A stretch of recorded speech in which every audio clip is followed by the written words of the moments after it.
get into Jewish meaning segment, and I'm going to start off with this. Before Kriya Shema, there are some Sidurim that say that at this point, a person should think about Ve'ahavta l'reacha kamoicha, or a person has to think about Oil Malchus Shemayim, or Kabbalas HaMitzvahs, Kabbalas Ol HaMitzvahs. And the question is, how could somebody force another person to think? How could you force another person to feel? It's very hard to feel anything if it's not real, if it's not organic. You can't make somebody feel it. It has to be built up slowly from the bottom up so that the person could internalize it, think about it, and ultimately feel it, and which could lead them to laugh or cry. There are people that show up to weddings and they're just after a hard day of work and they just don't feel it. It's only slowly that the music starts playing and they see the happy couple sitting up front and they see the people dancing, they see the little kids running around, and that's when they start saying, hey, let me forget what happened today. Let me take all of my energy and put it into this happiness. And slowly they get pulled into it, as there's a song by MBD, Binyana Simcha, right? In order to get into Simcha, you have to slowly get yourself into it. The same thing when it comes to feeling something sad. If someone is oblivious to the facts around them, they're just going to just do the motions and just ride straight through it and not feel a thing. And the thing is, anytime somebody goes through anything, even if they're numb, their body still has to recover from the pain. Their heart still has to recover from that knowledge. Even though you didn't feel that pain on your heart while it was happening, it still has a lingering effect on you for a longer period of time until you deal with it. It's rather to go through the pain so you know what to deal with than to numb yourself and not have to deal with it at all, and only later have to deal with the consequences of not dealing with it. Because your heart feels, your mind thinks, and this information went into you. It's just that you chose not to feel at that moment. So when we come to Tisha B'Av and we tell ourselves, or everybody tells us that we should feel what we're lacking, we should feel the charbon, we should feel that we don't have our home, we're not with Hashem, we're not how we're supposed to be. Many people could be like, hey, I'm living my life, I'm here, I'm making some money, I have a nice family. Yes, I know that I'm lacking that precious point of having Beis HaMikdash. I'm lacking that, but the making themselves available to feel that's a little hard. And I heard people say that, if you look at the entire nation, maybe 10% of people really want Mashiach to come. The other 90 don't. I would argue everybody wants Mashiach to come. All you need is go to those 90% of people and start speaking to them for 2 minutes. You speak to them for 2 minutes, they will open up their hearts and they will want Mashiach just like you want.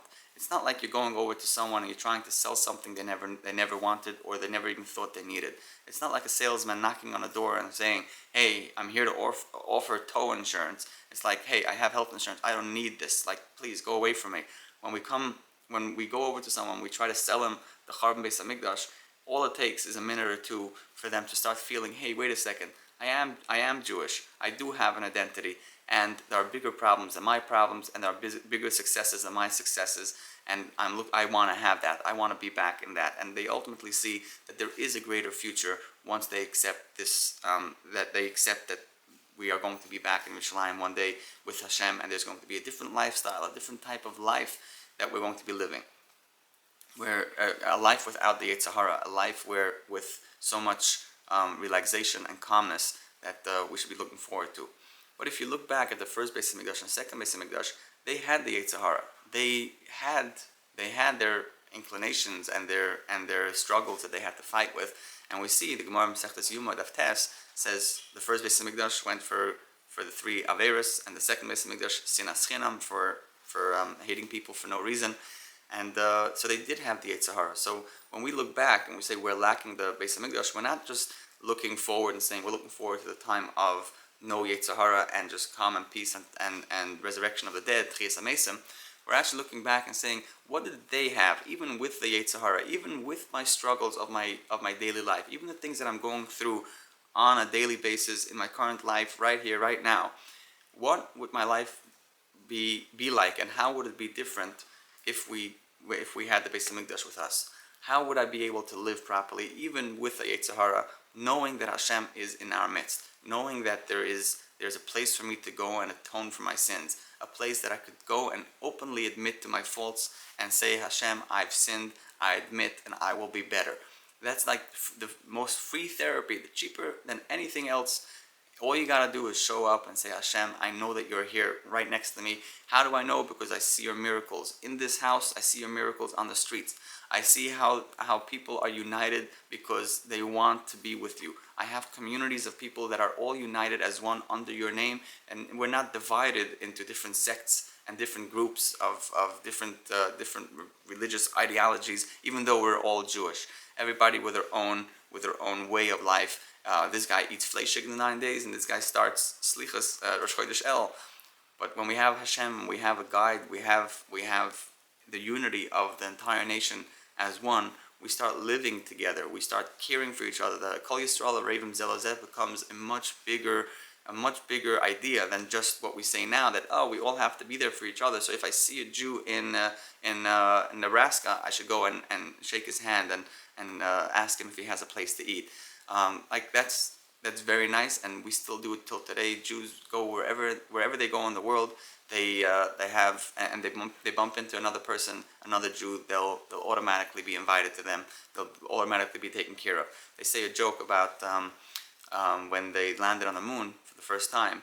As Neil Armstrong came off the step, the first person he saw on the moon was a Chabad guy drinking Coke. Those are the two things that are just everywhere: Chabad and Coke.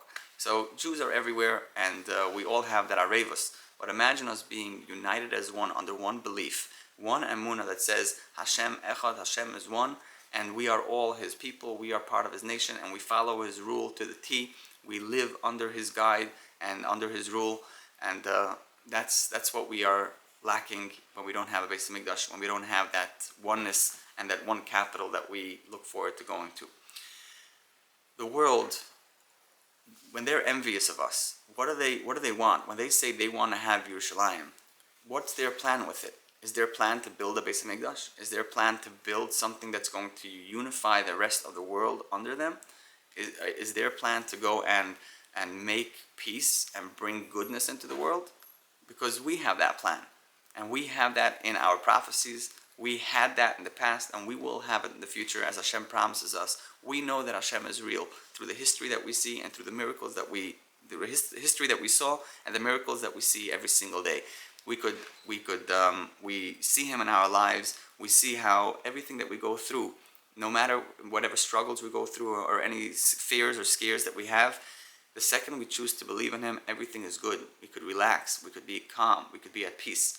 And that peace we want for the rest of the world. We want everybody to be filled with this knowledge, to know that Hashem runs the world, and He is the ultimate unifier, the one on top of everything else. And when we have the Beis Hamikdash, that's what we're going to have. The rest of the world will all see it. Kimala Aretz Deas Hashem. The world will be filled with this knowledge, and everybody will follow this light. When we get to Tisha B'Av, we should remember to feel a little bit. Understand what we are lacking. Understand that there's something much greater than just my personal life and your personal life and your little success over here and your little struggle over there. There's a united struggle. There's a united front that we're all fighting against in order to reach that one singular peace at the end. And that is what we look forward to when Mashiach is going to come. And not just that, we look forward to much greater light. We look forward that our eyes should see how Mashiach comes back to Tzion, how Hashem comes back down to Tzion, and we'll all be as one with no Yetzer Hara. We'll be able to live in peace and unity with the Tchias HaMesim, with all the sages and leaders of the past, our fathers, and we'll be able to live in harmony and peace under the guidance and under the guidance of these people, and with a clear image of Hashem in front of our eyes, seeing Him in our midst, and being surrounded by His love. Hopefully you have a meaningful Tisha B'Av. Put some heart into it, feel it a little bit, and spread the word, spread the light, and we look forward to a wonderful, wonderful time once we get redeemed and are returned to Yerushalayim. Have easy fast, and take care. Be well.